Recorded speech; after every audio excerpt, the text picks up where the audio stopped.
The final boss is dead, and the voice in the sky that dictates your consequences has finally grown silent. You've done it! You've won! You are victorious! You are living gods! And now it's time to open a restaurant! Wait, what?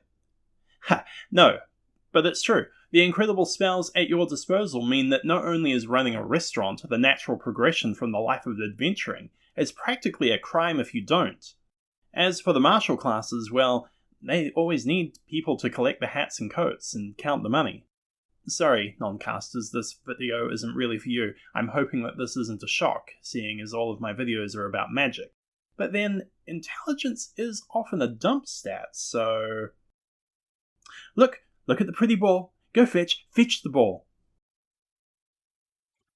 Running a restaurant, from my ample time watching Top Chef, Hell's Kitchen, and MasterChef, seems to be the art of cooking food and then convincing people that they couldn't do better, and that your roof is the best roof to sit under. Also, lots of donkeys. My name is rednoblue, your name is probably much cooler and suits you very well, and I'm going to run through the timeline of a customer using a restaurant, and you're going to like, subscribe, and hopefully enjoy this video. Unless you're a fighter. Because I don't have the ultimate spell available to me to ensure maximum enjoyment, but more on that later. Before the customer even enters, you've got to have the perfect structure and the best furniture and decorations. For that, you'll need the bard to convert raw materials into serviceable furniture using the 4th level transmutation spell Fabricate, having learned it with their expanded lore class ability. If you let the wizard do it, you'll get serviceable chairs. Not great chairs, but enough so that people will go, yep, that's definitely a chair. If you let the bard do it, they'll likely have tool proficiencies. The magic relies upon the professional experience of the caster, so it lets someone proficient in the relevant tool add finely wrought detail to the object, such as carvings or etchings. The transmutation wizard comes in especially handy if you have time before the grand opening. You can take expensive works and turn them into incredible pieces of furniture and art. The 14th level ability can be used once per long rest and allows you to take a non-magical object and change it into another object of similar size and mass of equal or lesser value. This object can be up to 5 foot cubed, and the magic is vague enough that you could take famous and expensive art pieces and turn them into brand new original pieces that are fundamentally as famously valuable. And once again, make sure the item is actually quite large but harmlessly rolled up. Fabricate can create up to a 10-foot cube single item or 8 5-foot connected cubes. That's a lot of carpeting. Furniture and even eventual buildings can spring up really quickly. If you're adventuring in a dimension that requires building permits, you're also therefore living in a dimension that will accept bribes, and so you'll be running the restaurant in no time. Don't worry about thinking up the name. I've got that sorted. Advertising is easy with the level 1 bard spell, Skywrite, which allows you to mimic the Wicked Witch of the West and create gigantic words made of clouds way up in the sky. New restaurant in town, 17 Gygax Road. Eat like aristocracy. Upon the customer entering the cloakroom, the bard is the main face they see that night as the chief server. They cast the Detect Thought spell as the customer reads the sign. Think about the type of person you'd want to serve you, where they would hang their hats and coats. From the information they inevitably muse, the bard casts Disguise Self in order to mimic that best desire. Another sign underneath says, remember to have your gold on you. Detect Thoughts discerns quickly and easily who exactly the bard should be sucking up to. The bard then welcomes them to the restaurant and offers them a complimentary drink. As they drink their aperitif, the bard casts illusory script to create the menus. The customer is brought in and the invisible wizard casts animate objects, ensuring that the chairs move in and out to allow as little effort on the part of the customer as they sit down. Each of them is given their menu. Most of the customers know what they want as their menus have been tailored to the individual due to the discerned thoughts, but one customer is unsure as to what meal they want. Do they want the unicorn flank or just the salad? Fortunately, the bard recognizes that the unicorn flank is a much more expensive meal and casts a spell. Might I suggest you try the unicorn? Naturally, The customer agrees. The bard rips off the piece of paper and hands it to their unseen servant to give to the kitchen. They then leave the party to talk amongst themselves. At the kitchen, the cleric looks at the list of food and casts augury. We serve this selection of food to the customers. Excellent, augury comes back as a wheel and we are good to go. The first step is food prep, and the majority of the food is stored in the comfortable and dry interior of Learmon's tiny hut, a dome of solid force that ignores the blazing heat of the kitchen and is secure from all outside threats. The cook staff, comprising of the wizard, cleric, and druid, naturally have access to the area at any point, as does the wizard's simulacrum, who stays inside the dome to keep it active. The monster manual identifies plants as creatures. The druid takes the fresh vegetables and casts Speak with Plants, determining through narrative therapy the best leaves and vegetables to take, and so the cleric takes the vegetables that need to be sliced, casts Blade Barrier, and throws the vegetables through. They're collected by the druid on the other side. The cleric then casts Find Traps and roots out all of the cooking equipment that could be faulty and may cause a nasty surprise that evening. The cleric casts Create Water and then the water is brought to boil. The cleric casts Control Water to create a whirlpool for the soup to evenly mix as ingredients are added. The rest of the chips and the like are added to the oven room. In the meantime, we have the wizard slicing cuts of meat that have been prepared with both Purify Food and Gentle Repos. Some of those cuts require precision, so the wizard stands by and casts True Strike between cuts, gaining advantage, and the cleric throws a guidance or 2 or 7. The cuts of meat are also added to the oven room. The oven room is an insulated room with a globe of tungsten alloy in the middle and many shelves of metal all around the walls.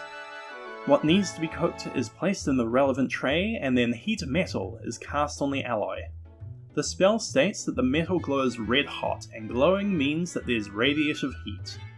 Tungsten alloy glows red when heated to approximately 3000 degrees Celsius. After talking to Ask Physics on Reddit, it meant that the oven room, if the heat metal lasted the full minute, would raise the temperature in the room to about 190 degrees Celsius, plus or minus a downvoted comment or 2. The insulation means the temperature will remain near constant, and the cooking begins. In the meantime, the druid casts Goodberry and slices it up, adding each slice to a plate of delicious but calorie-deficient salads. The Goodberry spell states that it contains enough nutrition for a full day, which means that 1/8 of a berry is perfect for an entree. Nowhere does it say that the full berry has to be eaten in order to gain the effects. While the guests eat, conversation starts petering out, but fortunately a pot plant resides in the middle of the table. The awakened spell that was cast on it fewer than 30 days ago means that the pot plant makes for a quirky but fun conversationalist. Back in the kitchen as the food cooks, the sauces and gravies are made with care and with the combination and flavours just right. The cleric casts Destroy Water, thereby making an instant reduction. One of the guests requested the blue steak, so the wizard places it in the centre of a spare room and casts Fireball, ensuring that the outside is seared but the inside is still bloody.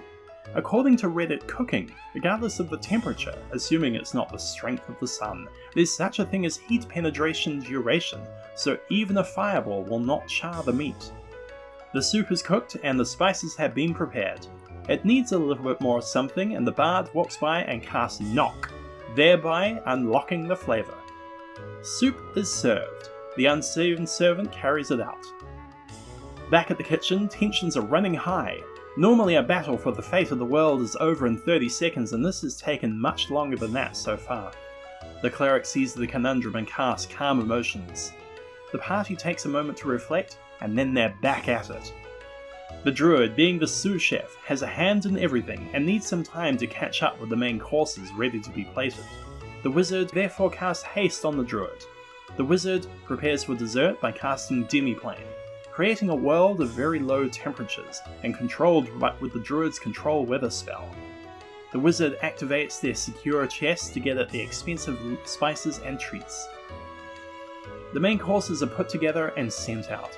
A piece of the unicorn meat is set aside so that later a true resurrection spell can be cast, ensuring that the unicorn can be reused another time. With that, dessert. When the decisions have been made and the suggestions have been cast, the raw ingredients are set in a demo plane and fabricators used to create desserts extremely quickly. As if you spend too much time making the desserts, you get full from the main courses digesting. The hot foods are made hot through the firestorm spell, where the bowls and containers are heated but the plant-based ingredients are not burned nor affected in any way. The heated bowls therefore heat and melt the ingredients, leading to a pleasantly warm dessert. Ray of Frost is used to freeze ice cream and cool the cream and other treats. Desserts aren't received well if someone gets to start eating before everyone else. This is fact. So the wizard casts Time Stop and ensures they personally deliver the desserts. They then top off each dessert with flavor-enhancing prestidigitation. And finally, the dinner is done. Assuming everyone did their jobs correctly, the night went swimmingly and everyone is drunk on the pleasure they've experienced. But one of them is unhappy. The meal was a bit burned, the dessert wasn't quite cold enough, and the awakened pot plant was actually a little bit classist. Looks like you won't be getting a top score from them. There goes the perfect mythical 5 stars with 100+ reviews. But what's this? The bard listens to the complaints and then shakes the customer's hand, thanking them for the time they took to send in the complaint, and casting Modify Memory, the most powerful spell in the restaurateur's arsenal. Suddenly the customer blinks and the bad memories have been replaced with the same sort of delights that everyone else who has visited this restaurant have definitely experienced.